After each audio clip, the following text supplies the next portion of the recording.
সবাই অনেকেই হয়তো রাজুদার পরোটার খেয়েছো, কিন্তু রাজুদারও কিছু দুঃখ আছে, সেটা তোমরা এই ভিডিওটা দেখে নাও। কি দুঃখ? আমি পরোটা বিক্রি করি, আপনারা খান, রিভিউ দিন, আমাকে কিছু জিজ্ঞাসা করুন, এই পর্যন্তই। কিছু শ্রেণীর লোক আছে তারা বাড়িটাকে ডিমান্ড করছে এবং আমাকে ডাইরেক্টলি যাবো বলছে, কিন্তু দেখুন আমি এই বিজনেসটা রাত 11টা থেকে 11:30টায় তৈরি করি। ফ্যামিলিতে ওর মধ্যে 3টে মেয়ে ছেলে থাকে, 2টো বয় থাকে, ছেলে থাকে, এগুলো ফ্যামিলি সমেত করা হয়। হ্যাঁ, এবার এইখানে কে যেতে চায়? এরকম মন মানসিকতা কার? ভাই, আমি একটা কথা বলি, নিজের কিছু ভিউজের জন্য আর নিজের কিছু ইনকামের জন্য এমন কোনো কাজ করব না যাতে তার একদম বসায় বসায় একটা চালু দোকান কি নষ্ট নেবে হয়ে আমার যায়। বাড়ি গিয়ে? আমার So, আমার এটা ফ্যামিলির ছবি আমাদেরকে খেয়াল রাখতে কোনোদিন হবে। সম্ভব না।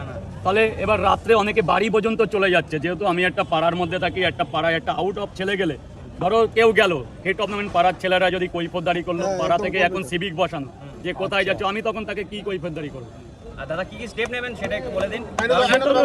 তখন দেখা যাবে।